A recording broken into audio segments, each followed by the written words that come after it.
Name of Allah we are born, in His name we live, and in His name we die, here and there. Our souls prostrate to their Creator with humbleness and piety, and creatures do zikr all the time, here and there. La la la la la.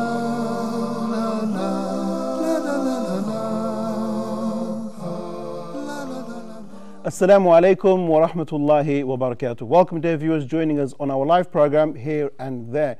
Now this is a unique program coming to you from the beginning of Ramadan, and we're going to continue all the way through up until the last days of Ramadan. It's unique in the fact that we're going to be looking at the virtues, the benefits, the blessings of Ramadan, and we're going to be connecting those with sub-subjects. We've looked at various subjects over the last few days, and today inshallah ta'ala we have a unique discussion. We're going to be moving into one of the most beautiful Muslim countries inside of Africa. We'll be mentioning the name in just a few moments. Dear viewers, in Ramadan, this is a month of mercy, a month of blessing, a month of giving. The Prophet ﷺ was described in this blessed month as being so giving that he was like the breeze, the wind that he would give wherever he can. And I want you to focus in today's program about giving, or generosity. So much so that the Prophet ﷺ, he made mention that a person who helps or feeds another person at the time of iftar, he supplies him with his food, his drink, then that person will get the reward of not just his fast, but also the fast of the person who he just fed. Now you're probably thinking you would like to do that, but maybe you don't have the finances or the ability to feed another person. And that was the exact situation of a companion. So he said, turned to the Prophet ﷺ and asked him, what do I do in that circumstance? And the Prophet ﷺ, he responded and he said, even if you give somebody a sip of water, a sip of milk, even a small date, then you will get the reward of their fast. Now dear viewers, let's carry that attitude through this program. Let's be generous, let's be merciful, and let's be giving. So let's announce the country we're going to be moving to today. We're going to be looking at the beautiful country of Nigeria. And as you all know, Nigeria is very fond to us here at Huda TV. We have a very strong base in Nigeria. They love watching our programs and they contribute very positively throughout all of our programs. So we're very happy to move over and discuss the customs, the traditions, the cultures of Nigeria. But before we do that, let's go around the table and have an introduction, and then we can go straight into our questions.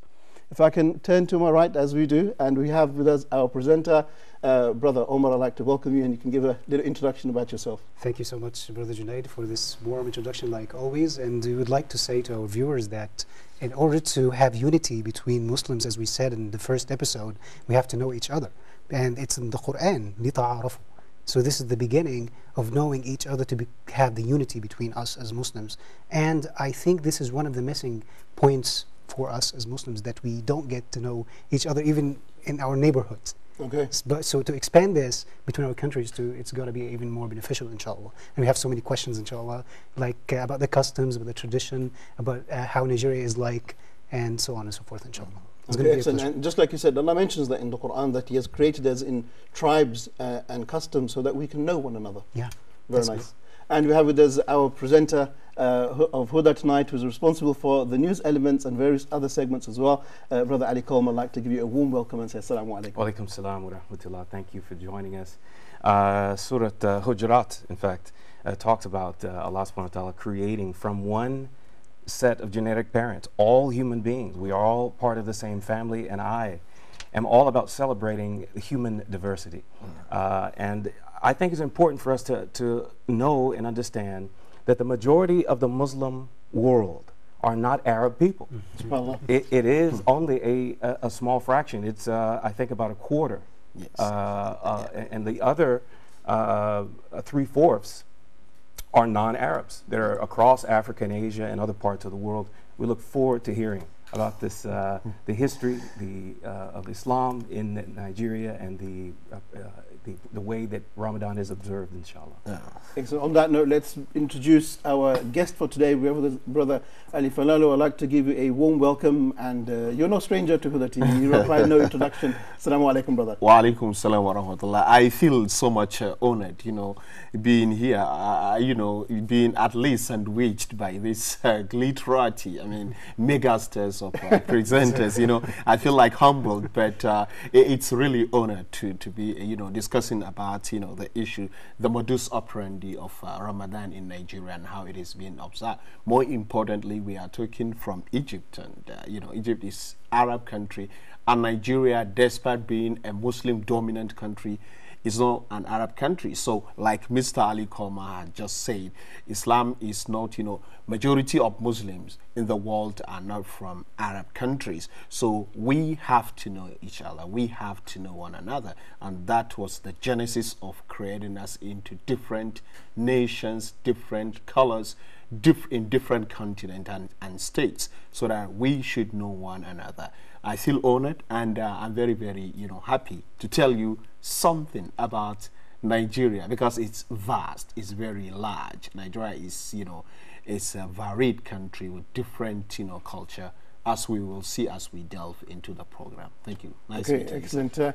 On that note, dear viewers, I'd like to remind you about our phone lines. The program is live, so you can join us via phone. Pick up your phones and call us. Give us your questions, your comments on the subject, or even off the subject, but talking about Ramadan. Our numbers are running across your screen, so please do join us. And also, you can join us via Skype, and our address is Huda_TV. Please do call us and do tell us about your cultures and your traditions.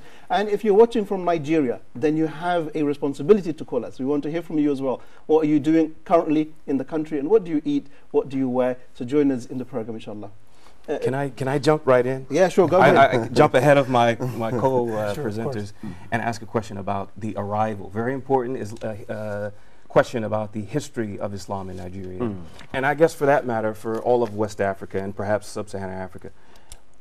At what point, I understand that there's a diversity of opinion about when Islam arrived in Nigeria.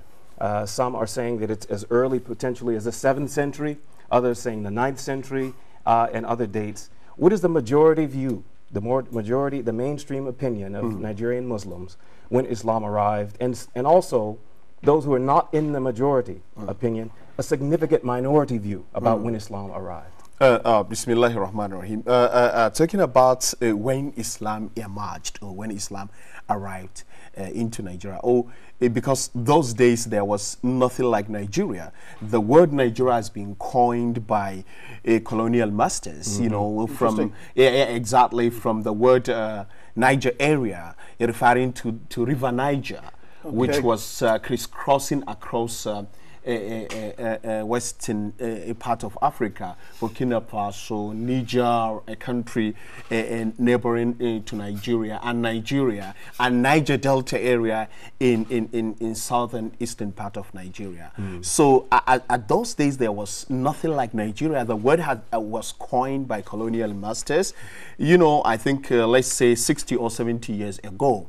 Then the area of West Africa, Sub-Sahara region, was called Sudan, or Sudan area, like the area of Sub-Sahara. This is the most modern terminology, Sub-Sahara Africa. Islam arrived in Sub-Sahara Africa in, you know, someone will say that no, it was very, you know, very recent. No, it's not recent, because ever since Muslim or Islam conquest in Egypt by Amr ibn al-As.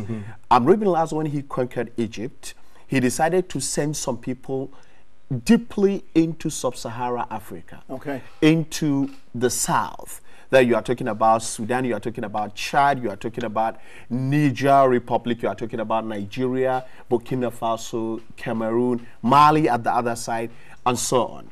So he sends one of his governors or one of his ministers or commissioners to southern part of to Sub-Saharan Africa, which is now, you know, Western Africa, Central and Southern part of Africa.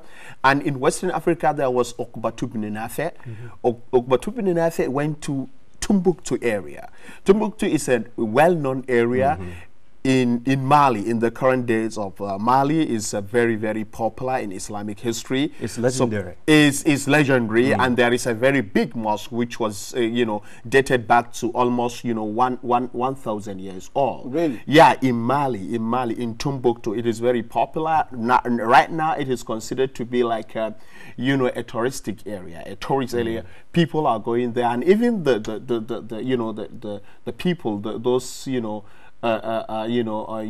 the people who are linking themselves to some, extremist group are trying to take that Timbuktu as their headquarters. When they established Islamic Nation, they wanted to make Timbuktu their brother, just to add to that, is the mosque, the masjid still functioning? People still praying and then doing the services, or is it just a site?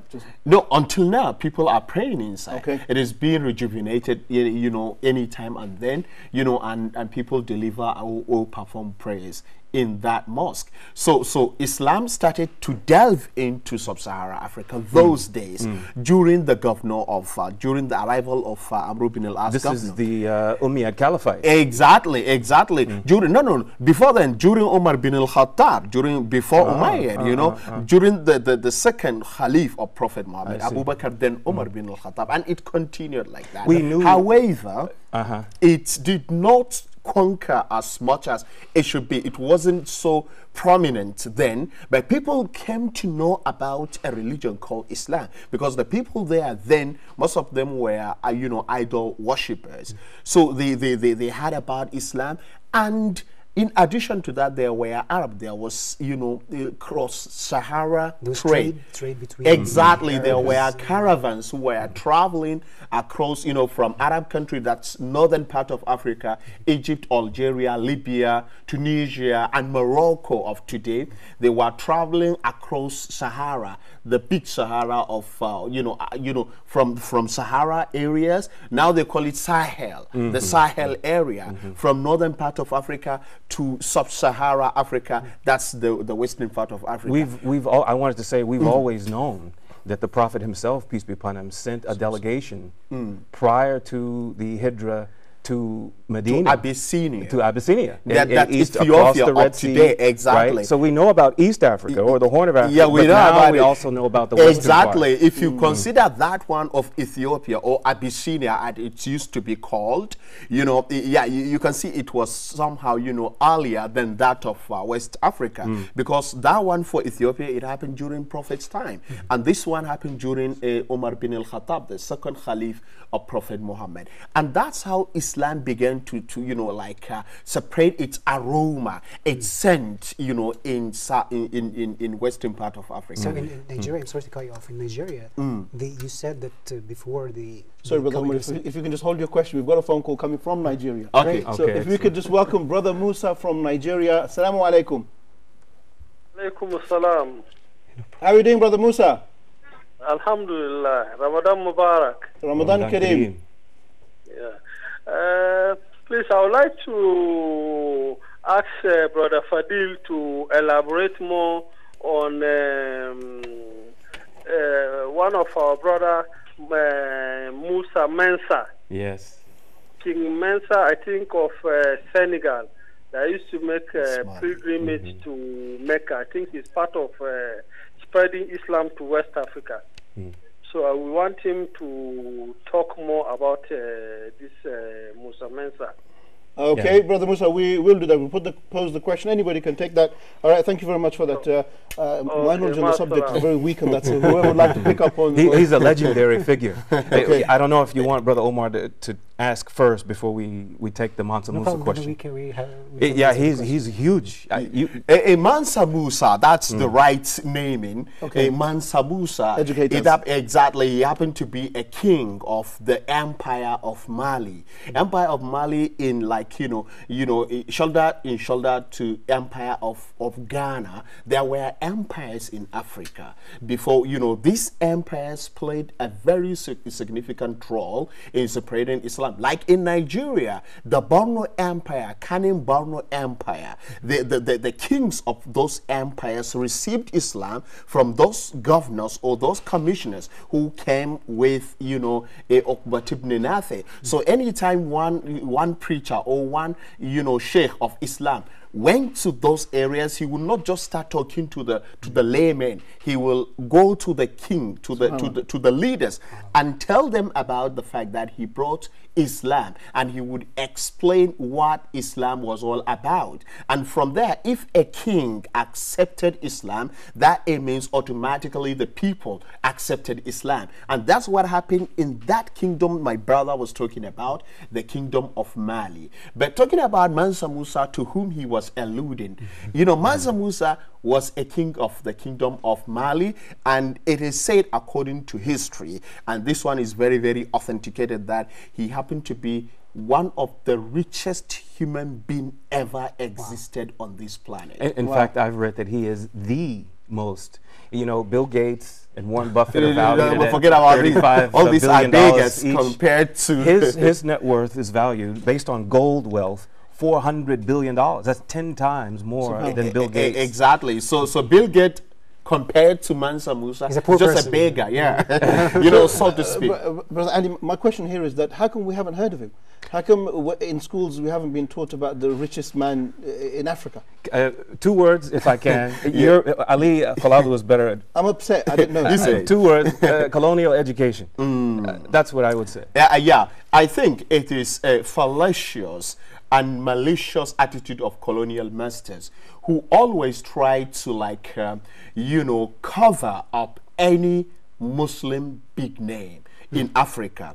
They use this in order to, like, make the world feel that this Africa does not belong to Islam, does not belong to Muslims. But they fail. How they fail? Because if you look at the population of African continent as large, north, south, west, and east, you're going to see the percentage of Muslims skyrocketed that of any other faith or religion. So they failed. So they refused to, like, you know, cast more light about people like Mansa Musa and his likes in order to, like, make people forget about this Muslim legend. However, the kingdoms of Egypt, for example, the kingdom of Libya, Trablus or Tripoli, cannot forget someone by the name of Mansa Musa, because when he used to go to Mecca, to Saudi Arabia to perform Hajj, he wouldn't go alone. He wouldn't go in tents. He used to go in thousands. He would pay people. He would pay for people. He will buy them, you know, camels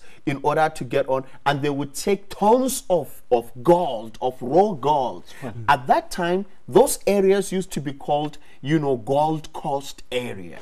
Gold Coast. You can imagine the name. You can contemplate on the Gold Coast. Right now, you know, if you know, Ghana, for example, is a country that is like floating on a mountain of gold. You understand? So those days, that man was rich of gold, and that's why they now class him as the richest man ever existed. When Holy Quran said that in the Qaruna kana min qawmi Musa fataga alayhim wa atainahu min al-kunuzi ma inna mafatihahu latanu'u bil usbati ulil quwwa is qala lahu qawmuhu la tafrah inna Allah la yuhibbul al-farhin. You know, this one, when you see the history of Mansa Musa, you say, oh my God, but this Holy Quran is so marvelous. You know, if Mansa Musa could have this one, and Holy Quran said that there was Qarun who was having only the keys of the stores of his gold, can never be taken by someone alone. It will be taken by powerful men, just the keys. Something like this happened to Mansa Musa. Okay. And that was what my brother was talking about. So I want to correct the information that Mansa Musa did not bring Islam into Mali or into that area, but he was one of the most powerful and most influential kings, of Muslim empire, which is those days used to be called It was Mali. early 14th century, first quarter 14th century. Yeah, precisely. And I think that can teach us something, like in order to do something, even if you have a good cause, you need power with you, because like nowadays we have, like, the Muslim nations, mostly they are weak, you're not strong. And that's what happened to the history of Mansa Musa. At those days, he used to influence all the neighboring countries. Not by fight, he didn't fight anyone, but he used to tell them that this Islam I'm practicing it because I fully convinced that this Islam is the right religion. And those who are saying that, okay, you are fighting us in order to take money, he said, no, I would give you money. Come on. Money is not the business. The business is that you should live and die in a right faith. And this is what happened. All his descendants, all his you know, sons and grandsons inherited him and become good ambassadors and kings for that empire before the arrival of you know, devastative colonial masters who, you know, disintegrated the empire of Mali and made it into pieces. And now you can see what is happening. So what was the main reason behind this disintegration, in your opinion? Like, what are the main reasons? To me, is simply to, like, you know, first of all, you know, tarnish the image of those Muslims who believe that Islam is a righteous religion, to show that they are not powerful, they cannot influence. And secondly, if they leave them, as it is intact, it will be very powerful. Unity is power. Those days, that empire of Mali. How can you get to all that gold if they're unified? Exactly.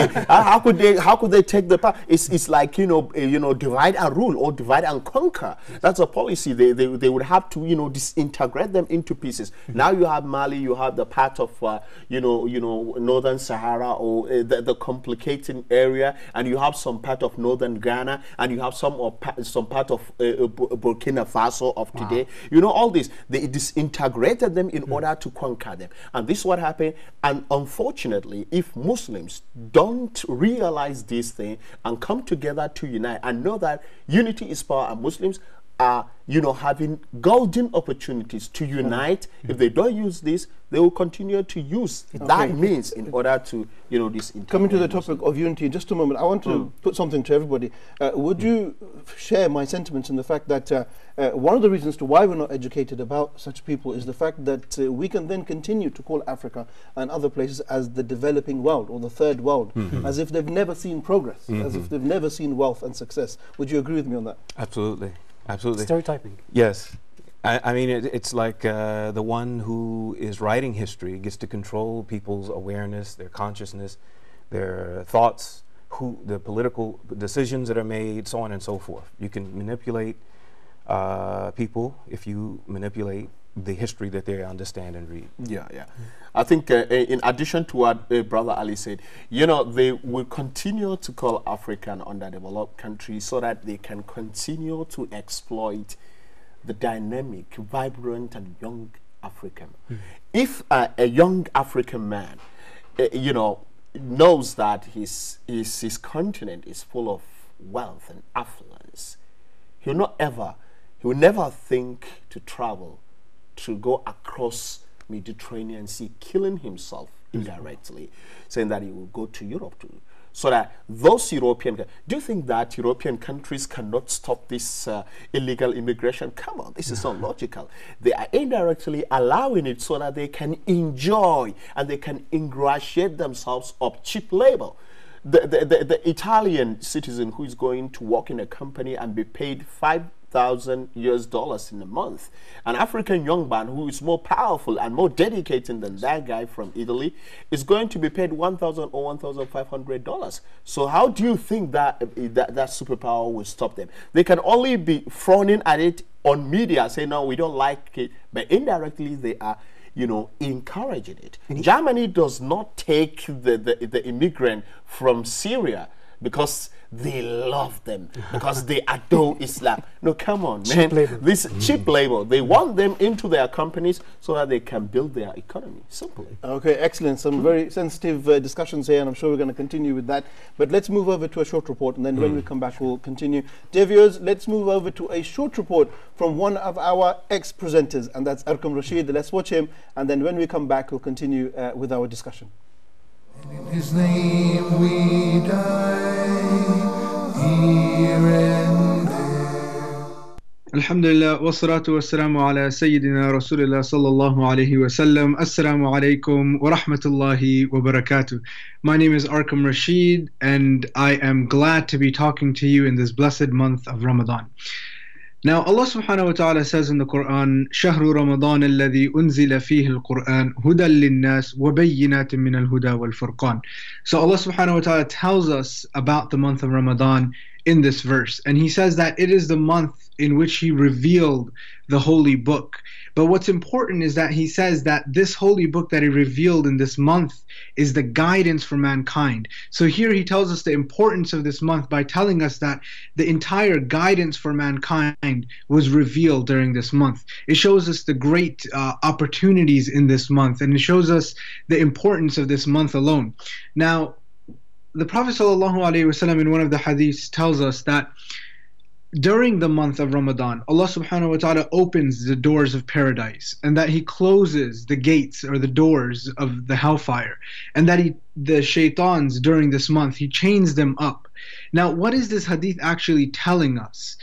that when he opens the doors of paradise and when he closes these gates of the hellfire and he locks up the shayateen, what is this hadith actually telling us? The Prophet ﷺ is indicating to us that during this month, God makes it easier for us to attain paradise. When Allah subhanahu wa ta'ala says that He opens the gates or the doors of paradise, meaning He makes the entrance, He makes the way to paradise a lot easier during this month. And the same goes for the fire of hell, that He makes it a lot harder for a person to attain or to make their way to the hellfire a lot harder. And the shayateen are locked up, meaning that in this month it's harder for a person to commit sins. And that indicates to us that we need to seize the opportunity given to us during this month to do as much good as we can. And in the same way, we need to try our best to avoid the bad, because Allah subhanahu wa ta'ala during this month is making those actions a lot easier. It's making it easier for us to do those good deeds, and it's making it easier for us to do bad. Now, one of the best ways actually to use Ramadan, and I'm going to use the word stepping stone, as a stepping stone in our lives, is, for example, if you're doing, say, 50 good deeds during the year or every single day, during the month of Ramadan, every single Ramadan that Allah subhanahu wa ta'ala gives us the opportunity to see, it should be a stepping stone to take our good deeds to a different level, to take us a lot higher. And what do I mean by that? So say you were doing those 50 good deeds every single day, that's what you're at. Then when the month of Ramadan comes, you should step up your deeds to 100. So then after the month of Ramadan, you continue at 100. So if you were to try to step up your deeds to 100 during any other month, it would be a lot harder. But when Allah subhanahu wa ta'ala tells us through the Prophet sallallahu alaihi wasallam that the doors of paradise are open and the gates of the hellfire are closed, meaning it's easier for us to raise our deeds during this month. And once you're used to raising your deeds during this month, it's easier then for you to continue those deeds. So now you are at 50 good deeds every single day. Then you use the month of Ramadan as an opportunity to raise yourself, to become a better you, a better person, right? And you raise yourself to 100 good deeds. You continue at 100 good deeds after the month of Ramadan. Then when the next Ramadan comes, and may Allah subhanahu wa ta'ala give us the opportunity to see many more Ramadans, when that next Ramadan comes, we raise ourselves to 150 good deeds a day, or whatever our plans lead us to, right? We use that month to raise ourselves as a person. Every Ramadan, from Ramadan to Ramadan, you shouldn't be the same person. You should develop as a better person from Ramadan to Ramadan. Every Ramadan is an opportunity to become a better person. And after Ramadan, the months that follow, we need to follow up in whatever aspect that we raise ourselves in during the month of Ramadan. Now, this is a very good opportunity as well to raise awareness about the religion of Islam to non-Muslims, especially if you live in a Muslim minority country where Muslims are the minority of that country. Now, we should take this opportunity to maybe do things like invite non-Muslims over for iftar in the mosque. And we have many activities like that here in the United States, where one of the days we would choose during the month of Ramadan, usually on a weekend, where we would invite non-Muslims to come and share that meal with us. And we'd do like a little presentation on Islam. But those are the opportunities, those are the kind of activities that you should be taking advantage of during the month of Ramadan, that invite people, teach them about fasting, teach them about Ramadan, teach them about the religion in general. And it's a very good time because many Muslims come to the masjid during the month of Ramadan. The gatherings are a lot bigger during the month of Ramadan. And remember, the shayateen are locked up, and that doesn't only affect the Muslims, that affects every single person during the month of Ramadan. So the opportunities of da'wah are a lot greater during the month. And not only that, when you conduct your da'wah during the month of Ramadan, when you do any good deed during the month of Ramadan, it is multiplied, and the blessings are a lot more immense during this month. Now, I want to speak about some of the activities that we do here in the United States during the month of Ramadan. Some of the most beautiful things, I think, during the month of Ramadan is that feeling of community that we have here. During the month, we get many Muslims that don't come to the masjid during the year. They show up during Ramadan. They come join us for the Taraweeh prayers at night. And I think that's just absolutely beautiful. And many times I hear people talk about how they're just Ramadan Muslims, right? There's nothing wrong with that, right? The month of Ramadan is that opportunity for us to come and try to better ourselves. And obviously you're supposed to continue after the month of Ramadan. But if a person is just coming for the month of Ramadan, you shouldn't discourage that person from coming for the month of Ramadan. Rather, you should tell him that, yes, come for the month of Ramadan, and also encourage him to continue doing those good deeds after the month of Ramadan as well. So one of the things that I was talking about is during the month of Ramadan, the Muslims get together and there's a sense of community. It's very beautiful that during Taraweeh prayers, you see the kids come to the masjid during the break during Taraweeh prayers. When they have the little talk, the kids are playing outside. The adults sometimes they have tea together, and it's very lively during the nights in the masjid during Ramadan. Our masjids, at least in the United States, are treated more like a community center rather than just a masjid, meaning people come there, and for iftar, some masajid hold iftars every single night. And some masajid do it on the weekends. Like the masjid that I lead the Taraweeh prayers at, we hold iftars on Fridays and on Saturdays, and sometimes on Sunday nights as well, or Sunday evenings. And there's other masajid, one of the masajid that's nearby my house as well, they host iftars almost every single night of the month of Ramadan. So depending on the community size, depending on the community itself, it kind of varies in terms of how many iftars they hold and things like this. But you see that majority of the Muslims of the area, they'll come together on that Friday night and they'll eat together. And this is something that you don't find in many Muslim countries, for example, because everybody there is Muslims. Whereas in non-Muslim countries, the Muslims are minorities. So they kind of come together as one family. And you see this true essence of Islam appear in terms of you have, people from all different backgrounds coming together and sharing this meal during the month of Ramadan and bringing that unity in. I mean, you have Muslims from Morocco, from Tunisia, from Senegal, from Gambia, from Egypt, from Pakistan, from Afghanistan, from Bangladesh, even from China. You have Muslims from Europe. You have Muslims from so many countries across the world, across the globe, and that's their ethnic backgrounds. And they come together during this month, and they share that meal together. And when you look at the rows during the Taraweeh prayers, you just see that beauty of unity. You see that beauty of Islam there in the month of Ramadan. So I think those are some of the most beautiful things about this month. Jazakumullahu khair. Assalamu alaikum wa rahmatullahi wa barakatuh. And in His name we die, here and there. Assalamu alaikum wa rahmatullahi wa barakatuh. Welcome back, dear viewers, joining us after a beautiful report there by Arqam Rashid, who talked about so many different things. One of our presenters, we miss him very much, in words of wisdom, talking about this month of Ramadan being a month where we can really reflect and change. Not just that, but he's also talking about the concept of unity, how we can all come together, put our differences aside and worship Allah subhanahu wa ta'ala. And one thing that really amazes me is that in this blessed month, from our different groups, our different teachers, our different backgrounds, we can come together and we can sit very peacefully around the table waiting for the adhan to eat something. But outside of Ramadan, it's impossible to get us to sit together and for us to be in agreement to that degree. So inshallah ta'ala, dear brothers and sisters, we want you to join us in the program just like Brother Musa did in Nigeria. Do pick up your phones and do share with us your thoughts and your comments on the program as well. Going back to Nigeria. Yeah. So we want to know about the history of Islam in Nigeria. We've talked about when it kind of got to Nigeria. Could you kind of build up the history of Nigeria up to modern day? Yeah, here we arrive at the role, the leaders or the king, the leaders of the empires or the emperors. So to speak. Sorry about that. Okay, we have another phone call. All right. And it's actually another Musa, and he's from Nigeria as well. Because of Mansa Musa? MashaAllah, I know. We have Brother Musa from Nigeria. Assalamu alaikum. Assalamu alaikum. Wa alaikum assalam. It's me calling back again.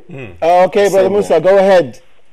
Yeah, I would like Brother Fadil to elaborate more on the role of Usman Danfodio from Sokoto Caliphate. Usman? Usman Danfodio, that was the point I was talking about before you called. Brother Mustafa, inshallah, we're going to get Brother Ali to expand on that. Thank you very much for calling us the second time. Do you have anything else you want to add?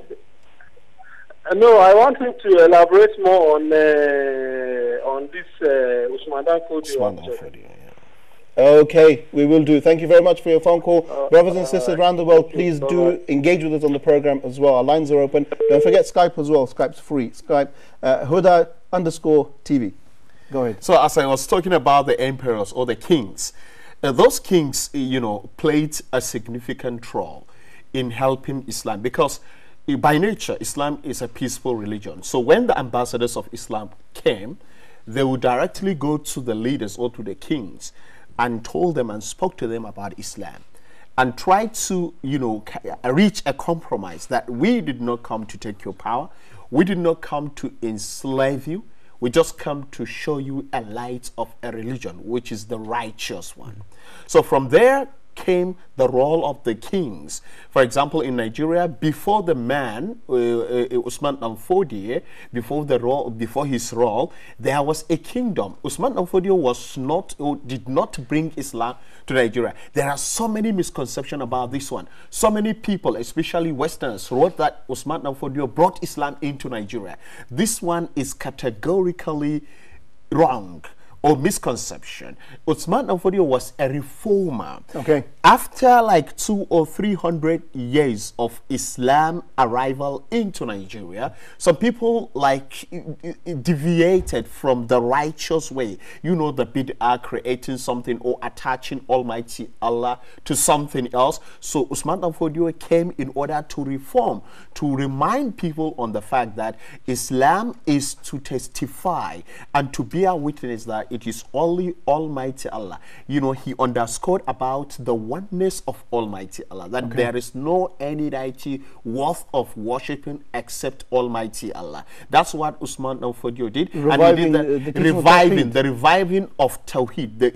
He tried to make sure that people came back to the righteous root of Tawheed, the oneness of Almighty Allah. But before Usman Danfodio, there was Kingdom of Borno. That was the area, the state of Borno, where the Boko Haram, the upsurge of Boko Haram in Nigeria, in northeastern part of Nigeria, they wanted to use that particular area to make it an Islamic state by force, by terrorizing people, by killing innocent. They say that this place has been the birthplace of Islam in Nigeria, because when Islam came from those areas of Mali via the people who were sent by Amr bin al-As in Egypt via Uqbat ibn Nafi, when Islam came to Nigeria land, it landed in this particular site. This is Borno area in northern eastern part of Nigeria. So Boko Haram wanted to take the Sambisa forest in order to use it as as the headquarters or as the Khalif area of their own misconceived type of empire. So this is what happened before Usman Danfodio came. The later on, like 100 years later, after the Kanim Borno Empire, Usman Danfodio came to reform the Islam, to make sure that Usman Danfodio, by the way, is from from Sokoto State. He came from Sokoto State, and Sokoto State is in northern western part of Nigeria, while Borno Empire is in northern eastern part of Nigeria. So this is what happened, and from there the leaders and the governors or the kings decided to, when they embrace Islam, when they accepted Islam, they say, okay, you people, our followers would automatically become Muslim. And that's why now in those areas you can see a state. In Nigeria we have 36 states. You can see a state with 100% Muslim. There is not even single percent of Christians, especially in northern, in northeastern part of Nigeria and northwestern part of Nigeria. Ali, the empire. I want to ask you, how do you spell the surname for Osman, the man you're talking about? Yeah, Usman Danfodio. Usman Danfodio. Dan. Danfodio. Okay, Dan. D-A-N. Yeah, he doesn't have this. Yeah. Okay. Danfodio. D-A-N, then F-O-D-I-O. Brother Umar, I want to bring you in here. I feel me and you are like strangers to the conversation. Oh, yeah. How do you feel that, a lot of this history, this rich history that we're tapping into now, that we've been, has been kept away from us? How do you feel with that? Well, I just remembered something when Brother Ali was talking about the reformers. I remembered Andalusia, because Yusuf ibn Tashfin and Abdullah ibn Yassin, they had the same way of like reforming again. Exactly. Like I think they were the places of North Africa at that time. Yeah, they had the exactly. same problem of having associating maybe partners with God in a manner that they didn't have knowledge. They did this and they just had some transgressions and so on. So what I really get from this is to know that from our history that there are reformers. Yeah, exactly. That's why they want to suppress this. Because if we know this, it's going to give us like this hope that you can become the new like the reformer of this place, and you can do it yourself. It starts by just one man. It doesn't require like a whole nation to just like make a big change. Just one person will make the momentum. So I think this is the reason why they are making this. That's very interesting as well. Okay, so keeping the history of the reformers, of the revivers of our faith hidden. Completely. Okay. I second his point of view, because even Usman Danfodio, his history has been almost eliminated in Western books, or except for the virtue of some universities in northern part of Nigeria. That's the importance of education. That's why Boko Haram, considerably were wrong. In a university, the most popular university, the most famous university in northern part of Nigeria, called ABU, Ahmadu Bello University Zaria. This Ahmadu Bello is the name of a person. A university was named after this man, who happened to be the premier of northern part of Nigeria. And coincidentally, not planned, this man happened to be the grandson or the grandchild of Usman Danfodio. Okay. You understand? That university decided to compile and preserve the history of the people of, like Usman Danfodio. So any Westerner should come to Nigeria in order to research about the history and the root of Nigeria, must come across this thing. But the colonial masters, when they came and they found something like this, the influence and how people respected this man, because the man has been trying to reform Islam from western part of from northern part of Nigeria, from Sokoto area down to, towards the south, until the area of Ghana, Zaria, Katsina, and some part of central part of Nigeria like Ilorin. He reformed Islam and people respected him. Many universities, many educational institutes now are named after this man, Usman ibn Fodio, or his grandson, Ahmadu Bello University. So now the colonial masters almost eliminated this one, but universities are trying to revive and bring those things, those documentation and those reports back into. I think this Okay. example. Sorry, Brother Ali, we've got a phone call. Let's take this one, then we'll come back. Musa Nigeria is very active today. Nigeria is always active. And it's not Musa, it's It's always. We have with us Brother Yusuf from Nigeria. Assalamu alaikum, brother. Brother Yusuf? Oh, I don't like it. Okay, it's been disconnected. Brother Yusuf, try again. Pick up your phone and please do call us. We want to hear what you have to say. Nigeria is awake, and Brother Ali, you are reviving the Nigerian phone call. Nigeria is always awake. We are vibrant and dynamic, And Huda is very famous in Nigeria, by the way, because before I came to Egypt, I didn't know that Huda TV was based in Egypt. I just know Huda TV, but I didn't know that it was based in, or unless when I came to Egypt, I came to know that it was based in. So it was very popular, and it remains very popular. So the main language in Nigeria is English? The lingua franca of Nigeria, or in Nigeria, is English.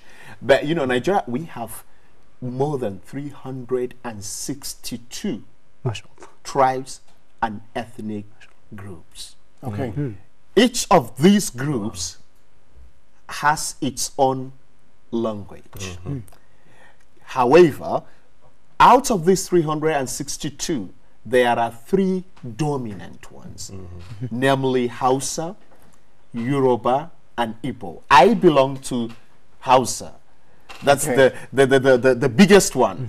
Almost 36% of Nigerian population are Hausa, and Hausa language is spoken in western part of Africa in 6 or 7 countries, including the Darfur area of Sudan.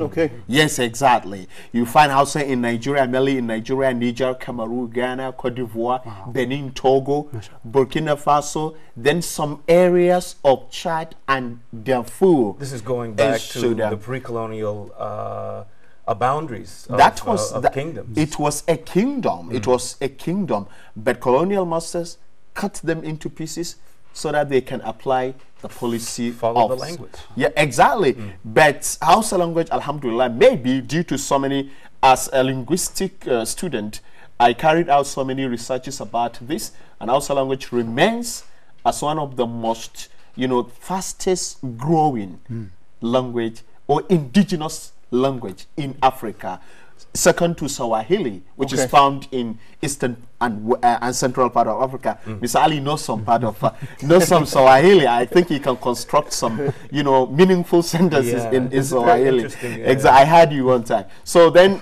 Hausa is a second to Swahili, spoken by more than 200 million people in western and central part of Africa. So that's how it came around, and Usman Danfodio made all this one. And Usman Danfodio, when he demised his grandsons and Nigeria became a republican, so colonial masters having Nigeria get its own independence gone, and Nigerian indigenous leaders are trying to revive. I want to move forward now. So we've had a look at history and we've had a look at languages. If we can move forward to something a little bit more fun, and that's the food that you guys eat in Nigeria. I think educators on the food and educators on what you eat, especially in the month of Ramadan. Nigerians are interested in eating, and it's Ramadan, to enjoy eating also. And when you talk about food in Nigeria, you are talking, as I said, there are different tribes. So you can imagine that there will be different kind of favorite food.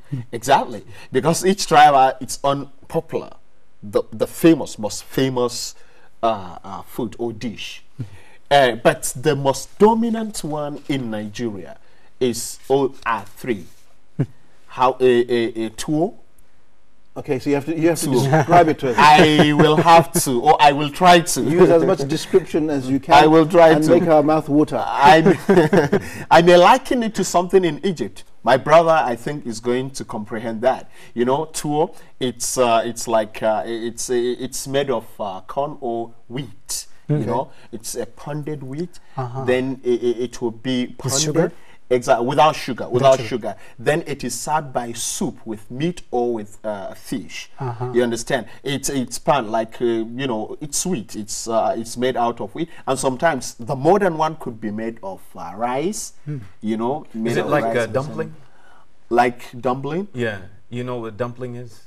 Yeah, it's thick, right? Yeah, they make it. It's like a ball. Exactly. Okay. I like pounded yam. We know yam. So yam is being pounded, so it will look like dumpling. They eat it in the Caribbean. Yes. I think in your Asian part of in Pakistan, I think maybe something similar to a sambosa or something. Exactly. Okay. In Egypt, I didn't see something of this like.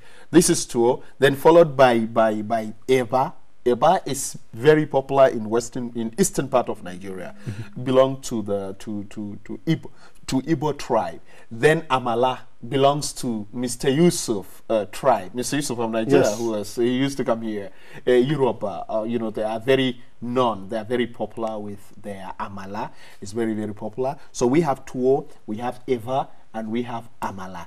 Eva is made out of cassava. Some of you, there is no cassava in Egypt at all. I've never seen cassava in Egypt. But Mr. Ali would know cassava because it's found in America. And cassava is like yam, or it's a vegetable. It's very tall and thick. It is served like potato, but it doesn't look like potato at all. So that's and the food in Nigeria generally, is it spicy food or is it usually bland? In Africa in general, we like spicy thing. Okay. So even the chicken, for example, or meat, if you see, you're gonna see it's so reddish. Like Indians or like your people, they like spicy. Now you're making exactly. Yeah, I know. So some of our people, when they come here, they see, oh, the food is so bad. It's so naked. Yeah. Well, it's tasteless. Come on. Where are the things? Where are the additives? We like this thing, and maybe that's why Almighty Allah blessed the area of Western Africa with this kind of different kind of spices. I know numerous of spicy things which I cannot find them in Egypt. However, I try to manage, having been, I've been for a long time in Egypt, and I've been trying to cook all the time to get alternatives. If I don't get this one, so I will think of its alternative, then I serve it, And once in Rome, do what Romans do.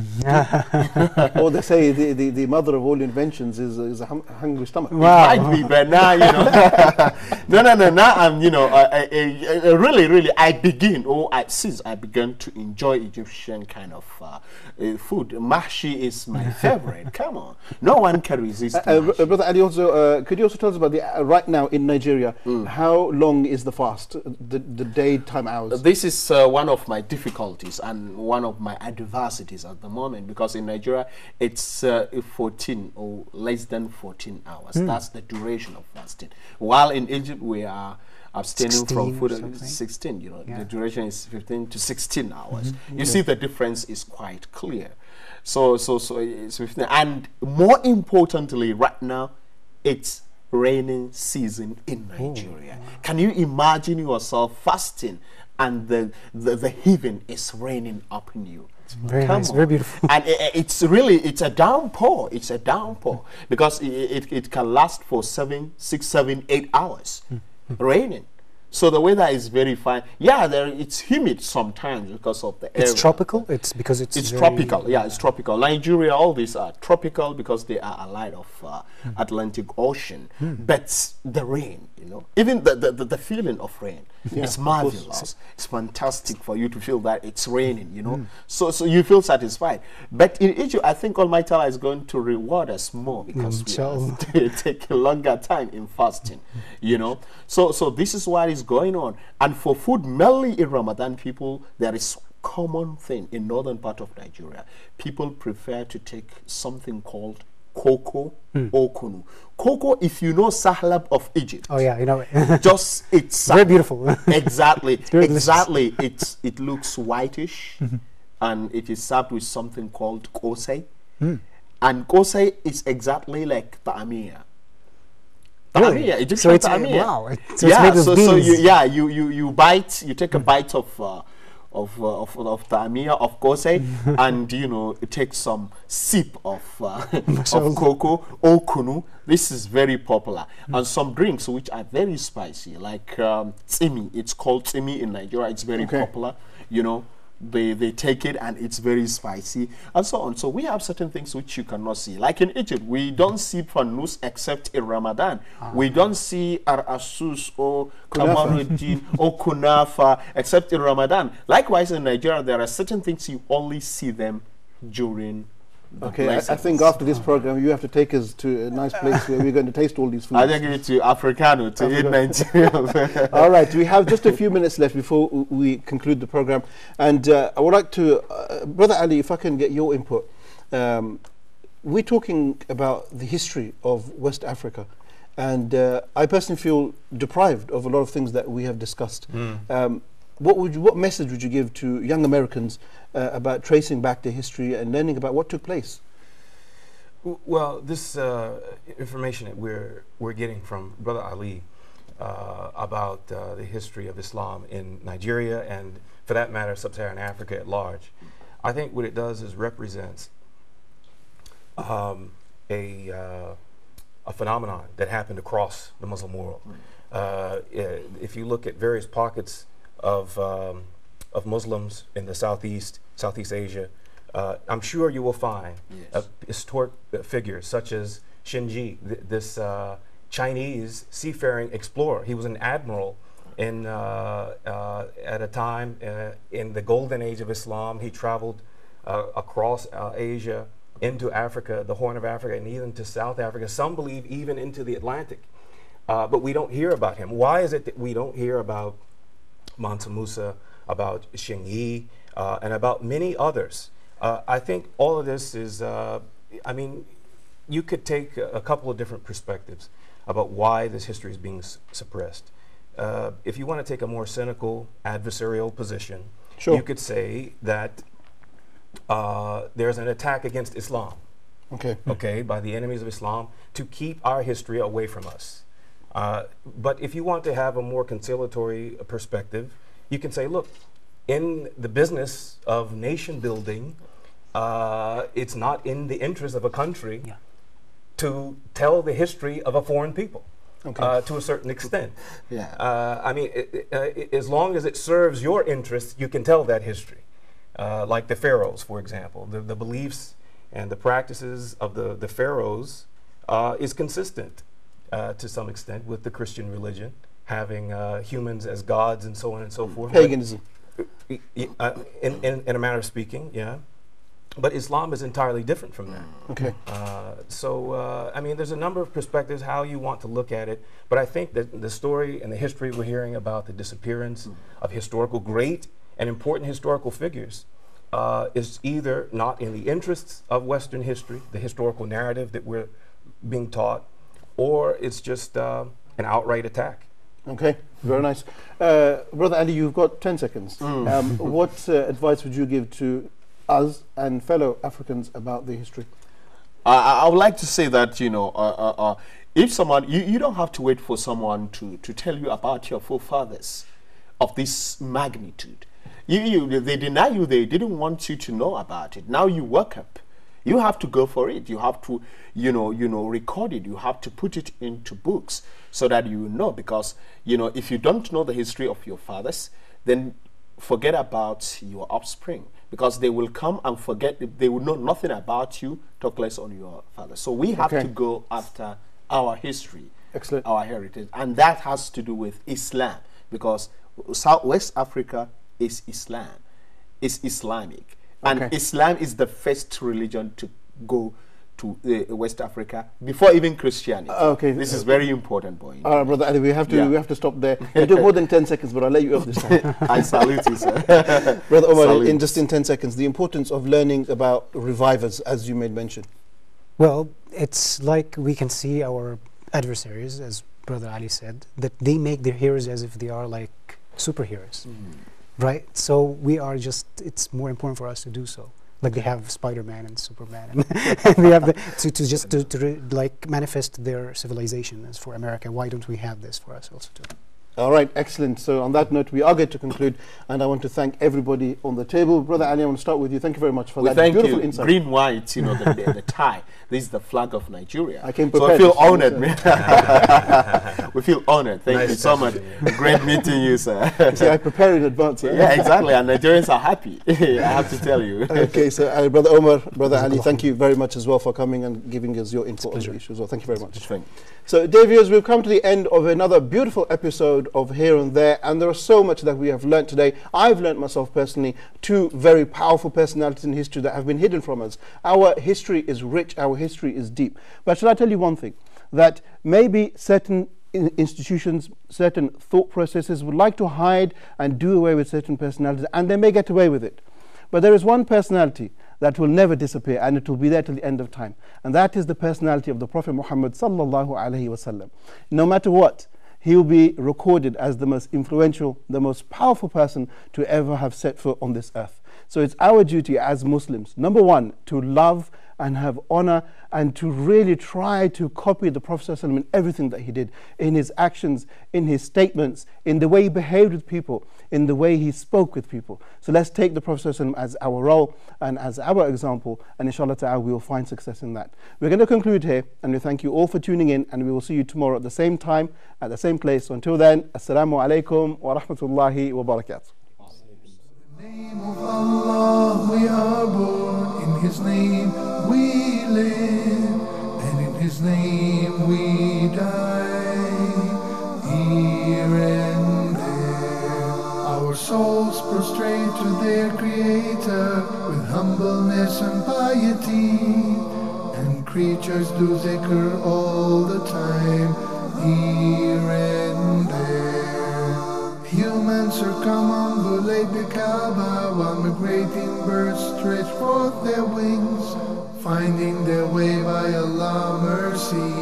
Here and there, our Prophet advised us to travel, seeking knowledge, while exploring Allah's miraculous creations. Here and